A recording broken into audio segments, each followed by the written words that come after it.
She sent me a picture of her boyfriend, and my stomach dropped because it was the same man who had been tangled up with me for almost 2 years.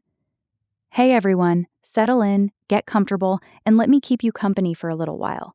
Today's lineup has betrayal, denial, friendship drama, family explosions, and one story that proves a person can break your heart without ever touching it. So if you are driving, folding laundry, lying in bed, or just trying to quiet your own thoughts for a minute, you are in the right place. First, we have a woman who learned the truth about the man she was seeing because another woman unknowingly handed it to her in one single photo. Then we are meeting a husband whose lonely marriage turned one small video game purchase into a much bigger confession about what was missing at home. After that, a bride realizes her oldest friend can show up for everything except the one day that actually matters. Then comes a man who convinced himself an online connection was harmless, right up until he felt the full weight of what he was doing. Fifth, we have someone who never forgot what happened in a hospital bed when pain medication wore off and the wrong parent walked through the door. And last, a family dinner goes completely off the rails when one sibling finally says out loud what everyone else has been too scared to admit. I found out the man I wanted a future with already had a girlfriend.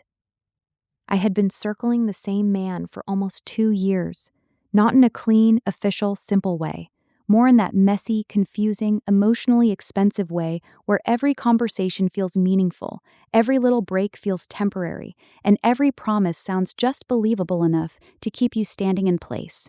We had both said we had things to work on. We had both acted like we were almost ready for something real.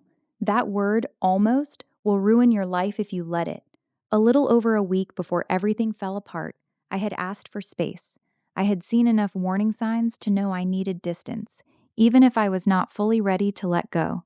So I told myself I was being smart. I told myself I was taking a breath before deciding whether this could become something serious.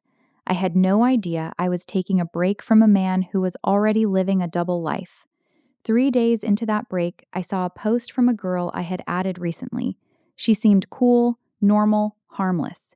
She had shared something he made, and I sent her a casual message asking how she knew him. I really was trying to be friendly. I was not suspicious yet. I was not bracing for impact. Then she answered me with the kind of certainty that makes your skin go cold. She said he was her boyfriend. At first, I tried to convince myself there had to be some mistake. Same name, different guy. Weird coincidence. Maybe she meant friend. Maybe she was joking. But she picked up on my tone, and before I could even keep pretending, she sent me a picture. It was him, the exact same face I had memorized, the exact same man who had been talking to me like I mattered, the exact same man who had been acting like timing was the only thing standing between us and something real. I remember staring at that picture and feeling everything happen at once, the heat in my face, the drop in my stomach, the stupid, desperate voice in my head still trying to find a loophole. So I asked what she meant by boyfriend. I asked carefully, like maybe if I phrased it gently enough, I could soften the answer. But she was clear. They were together. Not casually, not maybe, together. Then came that awful, surreal conversation where two women realize they have both been standing in the dark while one man quietly benefits from it. We compared timelines. We compared details. We compared the version of him she knew to the version of him I knew. Every new message made me feel sicker. I could tell she was unraveling too. We were strangers, but for those few hours we were also the only two people on Earth who fully understood what had just happened. When I finally tried to sleep, I barely slept at all. My thoughts were racing so hard I felt like my whole body was buzzing.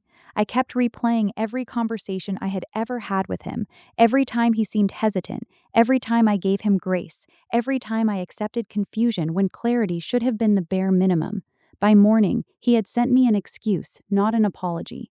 That told me everything. I blocked him. I thought that would be the clean part, the part where at least I could step away with my dignity. But pain is not always logical. About a day later, the woman who had first sounded shocked and heartbroken started turning on me. And honestly, that hurt in a completely different way. One minute we were comparing notes, the next minute she was acting like I had damaged her relationship, like I had brought chaos into something that he had already poisoned. I knew it was easier to aim her anger at me than at the person she loved. I knew that. But knowing it does not stop it from burning. So there I was, blamed by a stranger, lied to by a man I had trusted, and left holding this ugly question of whether telling the truth had been worth it. It was, because silence would not have protected anyone except him, and I am done protecting men who build their comfort out of other women's confusion. End story. Here's what I think. She did the right thing the second she told the truth. He created the lie, and he benefited from both women trying to be understanding while he stayed comfortable in the middle. The other woman turning on her makes emotional sense, but it does not make moral sense. When someone exposes a betrayal, the messenger is not the villain. If anything, she gave that woman a chance to see reality before she wasted even more time. Sometimes honesty does not get you gratitude, but it still matters. Would you tell the other person immediately, or would you walk away and protect your peace? Let me know below. Long pause. My marriage got so lonely that a racing game became the final argument. I have been married for 2 decades, and for most of that time, I thought I understood what steady love looked like. It was not fireworks every day. It was kids, routines, work, obligations, groceries, bills, and all the ordinary things that make up a real life. I never expected perfection. What I did expect was warmth, a little affection, a little effort, some sign that I was still more than a roommate who happened to share a last name. For the last 2 years, that warmth has been almost completely gone. Not just intimacy, though that disappeared too. I mean tenderness, initiative, the small, easy affection that keeps a marriage from turning into a quiet business arrangement. A kiss started to feel rare. Sitting together without the children in the middle started to feel rare. Even conversation that was not about schedules or responsibilities started to feel like something from another phase of our life. That loneliness does something strange to you. It does not always make you dramatic. Sometimes it makes you smaller. You stop asking for things because hearing no hurts worse than pretending you did not need them in the first place. You start building little private routines to fill the dead space. Mine was simple. I liked racing games. I could put one on, focus on a track, and forget for a little while that I felt invisible in my own house. Then one day, the kids were gone on a class trip. The house was unusually quiet, and I thought maybe this was my chance to reach for something. I had to go sing at the racetrack, something I genuinely enjoy, and I asked if she wanted to come along. Not for the whole day, not as some grand romantic reset. Just come with me, walk around, eat a free lunch, share a few hours with me that were not about logistics. I was not asking for much. I was asking to matter. She said no, not because she had plans, not because she was sick, not because something came up. She just did not want to go.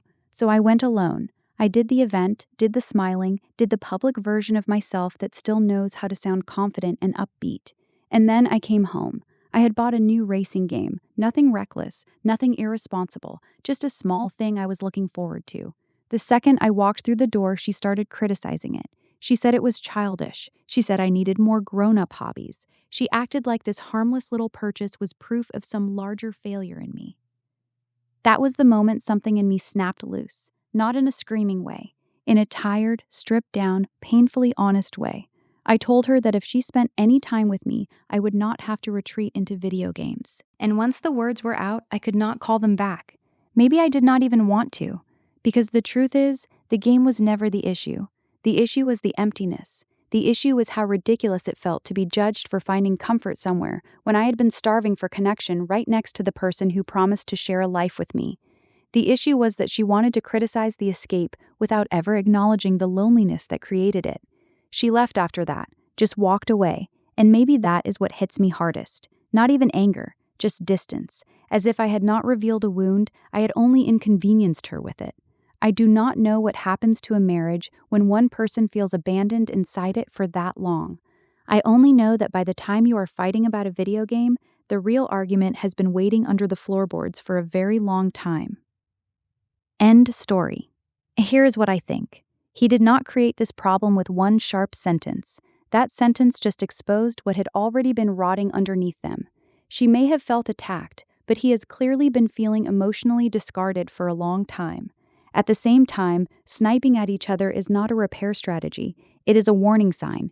If there is any love left, they need one brutally honest conversation and probably outside help. If there is not, then staying stuck in a cold marriage will keep turning small things into emotional landmines. Would you fight for that marriage with counseling or would you start planning your exit? Let me know below. What I suggested to give an exit list, and somehow she still wanted it to be my fault. I had known this girl for most of my life. For years, she was the person tied to every era of me, every old memory, every version of home. So when I got engaged, of course she was woven into that happiness. She knew early. She came dress shopping. She stood close enough to all the excitement that I never once imagined she would miss the actual wedding. The wedding itself was never going to be the easiest trip in the world. It is about a 5-hour drive from our hometown, and because we knew that, we tried to be thoughtful. We arranged accommodations. We kept the event small and intimate. We made room where we could. Another friend had already asked if she could ride with my fiancé and me, and we said yes. By the time my childhood friend asked for the same thing, there was simply no room left in the car. I told her no, and I thought that was disappointing but manageable. She has a car. She drives. She is not stranded. What made it harder is that this was not really about transportation. This was about independence, and I think I knew that even before I admitted it to myself. She drives to work, she handles daily life, but anything that feels bigger, heavier, or even slightly uncomfortable gets pulled back toward her mother like a magnet. Her mother still smooths her whole life for her: meals, laundry, comfort, decisions, rescue, everything. So when the RSVP came back and she said she was not coming, I was hurt. But when I read the reasons, hurt turned into something sharper. She said she was not comfortable driving alone. She wanted her mother to come as a guest, but we were not allowing extra guests. She said everyone else would have a partner. She said she was worried about accommodations. Every line felt less like truth and more like a long, careful attempt to make her absence feel like something I had done to her. That is the part I could not swallow. If she had said, "I cannot do this, I am too anxious, I am sorry," I would still be sad, but I could respect it. Instead, it felt guilt-soaked. It felt like I was supposed to apologize because my wedding required her to show up as an adult. And what made it even harder was knowing this was not some impossible journey she had never faced before. She had made long drives before. She had traveled when she wanted to. She just was not willing to do this for me. I kept thinking about all the moments I had shown up for her, all the times history makes you think effort is mutual, when really it has only been familiar. I answered her politely. I said I understood. I did not explode. I did not beg. But inside, something changed. Because this was not really about one weekend. It was about seeing very clearly that sometimes the people who know your whole life still will not step up for one of the biggest days in it. And maybe the most painful part is this: I am not even grieving her absence at the wedding as much as I am grieving the story I told myself about what our friendship meant. That is the real loss. Not the empty seat, not the drive, the realization that a person can be in your life for years and still not be able to meet you where you are when it finally counts. End story. Here is what I think. She is not really mourning a missed ride. She is mourning a one-sided friendship. The friend may genuinely be anxious and dependent, but that still does not make the guilt trip fair. Sometimes compassion and boundaries have to exist in the same sentence. I do think this is the kind of friendship that quietly changes shape after a moment like this. Not because of one event, but because one event makes the whole pattern. Impossible to ignore. Would you let that friendship fade on its own? Or would you confront her after the wedding? Let me know below. Let me know below. I told myself it was not real cheating because it never left the screen. I always started the same way, late at night, with the house asleep around me, the living room dark, the laptop glow too bright against the walls, my wife upstairs, me downstairs, a marriage still technically intact but missing something I had stopped knowing how to name without sounding selfish. We loved each other. I think that part was still true. But love without attention can become a very quiet ache. Somewhere between work, bills, and repetition, I started feeling flattened out, practical, predictable, useful, but not desired.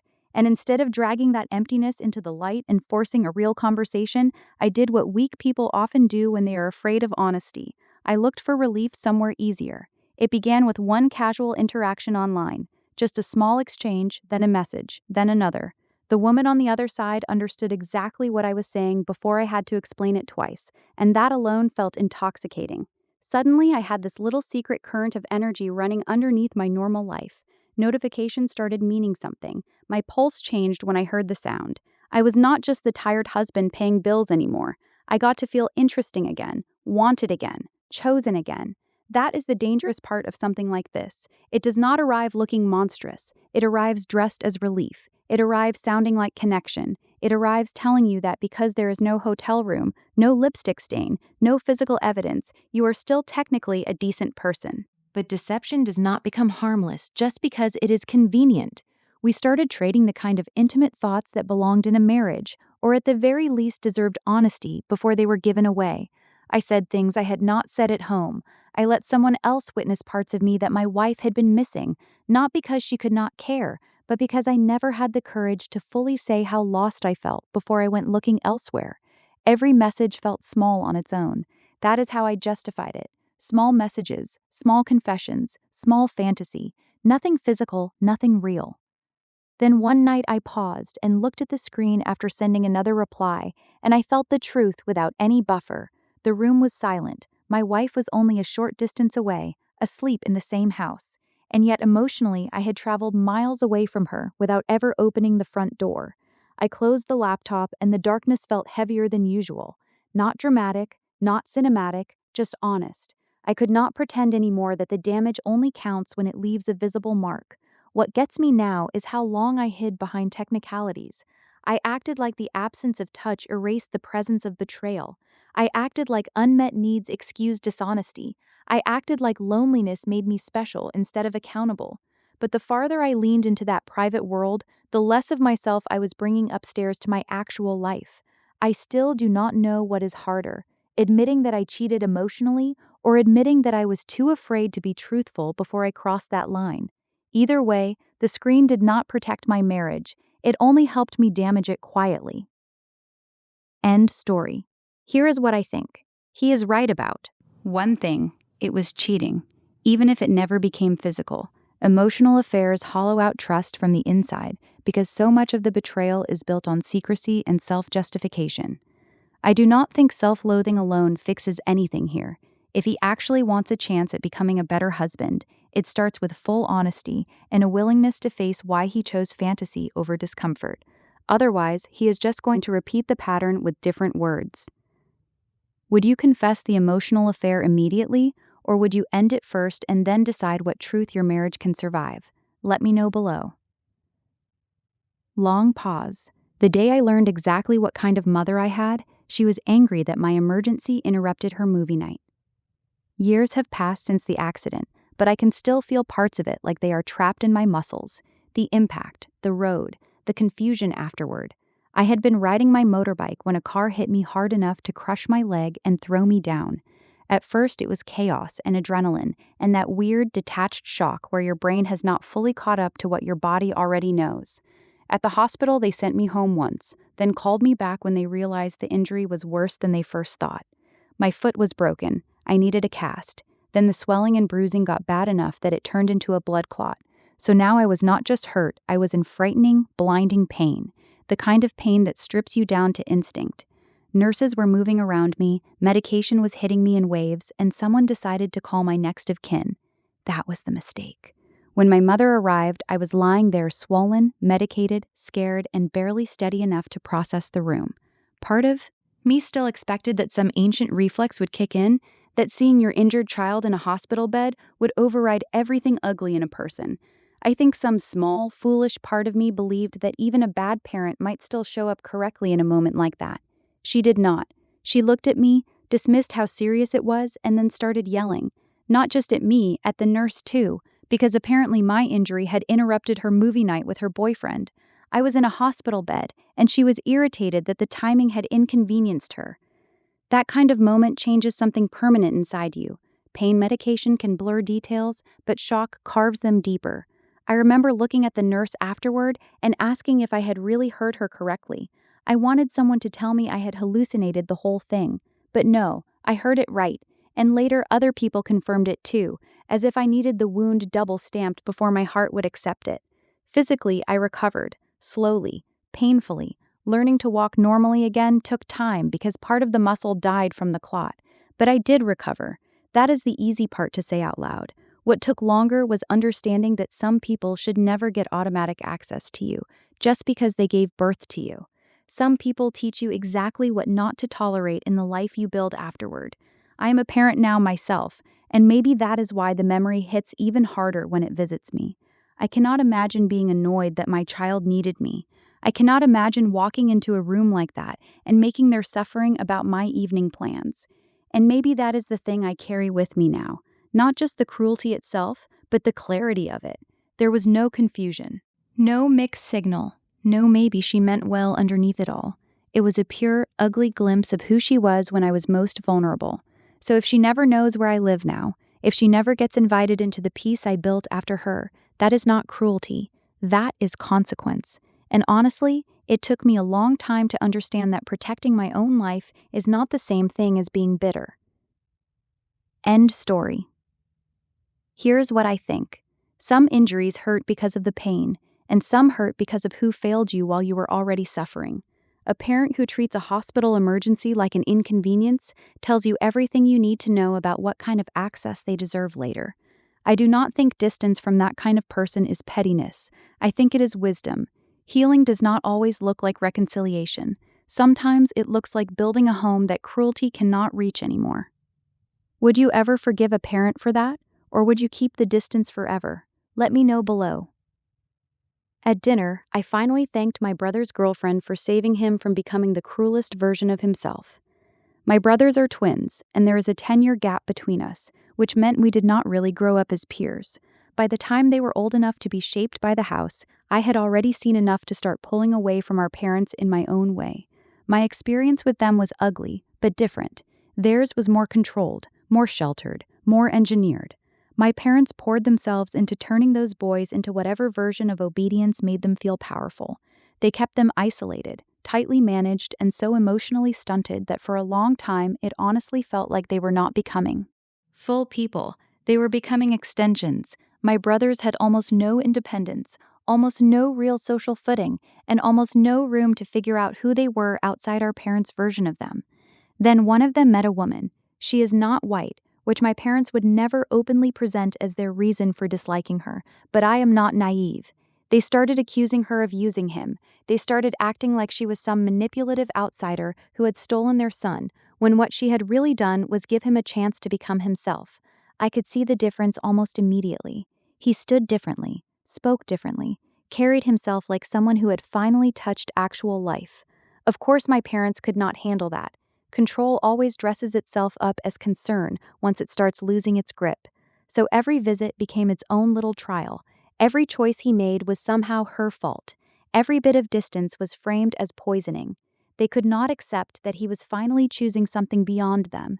Then came the dinner. My mother asked his girlfriend why her son did not visit, like this woman had somehow cast a spell over him. My brother pushed back and said it was his choice, that she needed to stop blaming his girlfriend for everything. That should have been enough, but his twin joined in, repeating the same ugly nonsense about loyalty and family, and using him for paperwork, as if he had memorized our parents' script so completely he no longer heard how rotten it sounded.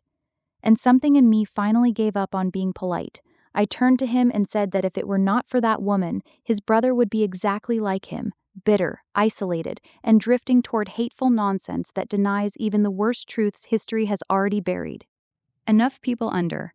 I thanked her for saving him from that future. I thanked her right there at the table, in front of everyone, because for once I wanted the truth to be louder than the family performance. It detonated the room, naturally. People who survive on control and denial never like hearing the story told correctly.